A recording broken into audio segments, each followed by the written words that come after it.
4 लड़कियां एक लड़के को किडनैप करती हैं।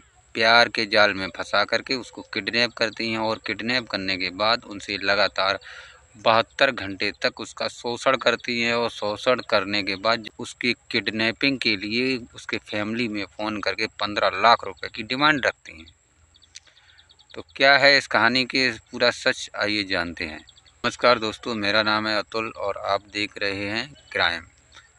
तो 15 सितंबर को राहुल के पिता थाने जाते हैं और वहाँ एक मिसिंग कंप्लेंट देते हैं और उसमें ये लिखते हैं कि हमारा लड़का लगातार 3 दिनों से गायब है और वो प्रॉपर्टी डीलर का काम करता है। ज़मीन का जो लेन देन होता है उसमें कमीशन लेता है और ज़मीन कोई ख़रीदता है, कोई बेचता है, इस तरीके का उसका काम होता है। और अभी वो 3 दिनों से घर पर नहीं।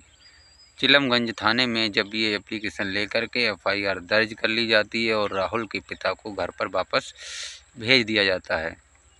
दरअसल 15 सितंबर को एफआईआर दर्ज हुई थी, 16 सितंबर होती है, 17 सितंबर होती है, कोई पता नहीं चलता है राहुल कहाँ है। फ़ोन भी स्विच ऑफ आता है, लोकेशन भी ठीक से ट्रेस नहीं हो पाती है। अचानक ही जब 18 सितंबर का दिन आता है तो राहुल का मोबाइल ऑन होता है और ऑन होने के बाद सीधा एक कॉल जाता है। राहुल अपने जीजा के पास कॉल करता है।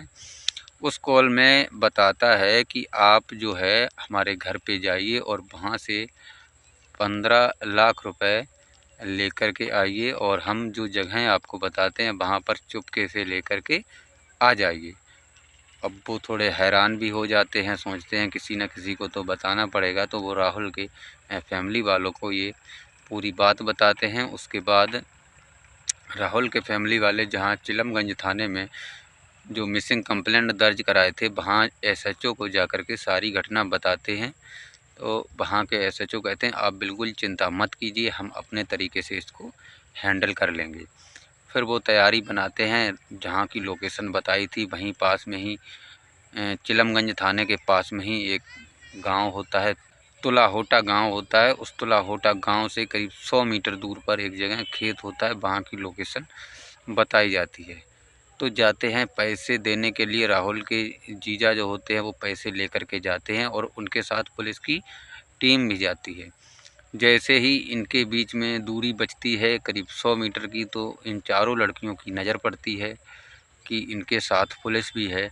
तो राहुल को गाड़ी से बाहर नहीं निकालती हैं और अर्टिगा गाड़ी जो होती है इन लड़कियों के पास, उस गाड़ी की स्पीड को वैसे ही भगा देती हैं।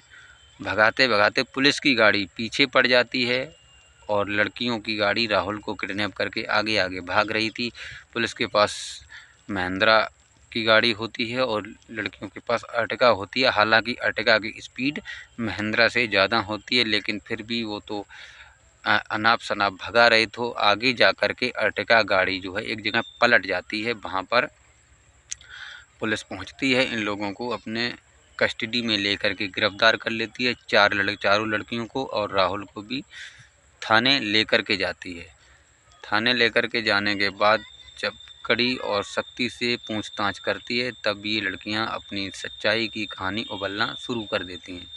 दरअसल इनकी कहानी कुछ ऐसी होती है कि ये इन चारों लड़कियों में एक लड़की होती है आयुषी, जो एक दिन इस राहुल के पास इंस्टाग्राम पर एक फॉलोअर की रिक्वेस्ट भेजती है और राहुल उसको एक्सेप्ट कर लेता है। ये दोनों करीब 8-10 दिन से आपस में चैट करते रहते हैं, बात करते हैं और नज़दीकियाँ इनमें काफ़ी ज़्यादा बढ़ जाती हैं।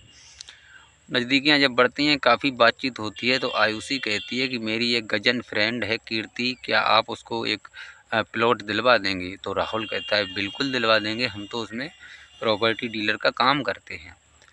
तो इसी बीच इन दोनों के बीच बातचीत होती है और एक निश्चित जगह की जाती है जहाँ पर आयुषी राहुल को मिलने के लिए बुलाती है।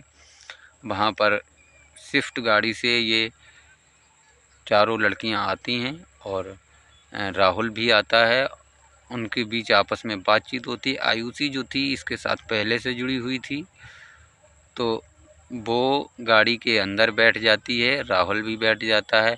बात बनते बनते बात कुछ ज़्यादा बढ़ जाती है, ये लोग आपस में संबंध बनाने लगते हैं और उसी टाइम पे इनका एक वीडियो रिकॉर्ड कर लिया जाता है और वो वीडियो रिकॉर्ड करने के बाद राहुल की ब्लैकमेलिंग शुरू कर दी जाती है और इसके बाद चारों लड़कियां एक एक करके अपनी जो है हवस को मिटाती हैं। उसके बाद जब वो पूर्ण रूप से संतुष्ट हो जाती हैं तब राहुल की किडनैपिंग करके 15 लाख रुपए की मांग देती हैं।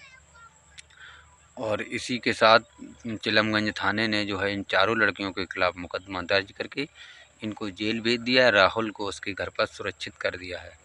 तो दोस्तों, इस कहानी को सुनाने का उद्देश्य किसी को परेशान करना या किसी का दिल दुखाना नहीं है, बल्कि आपको जागरूक करना है।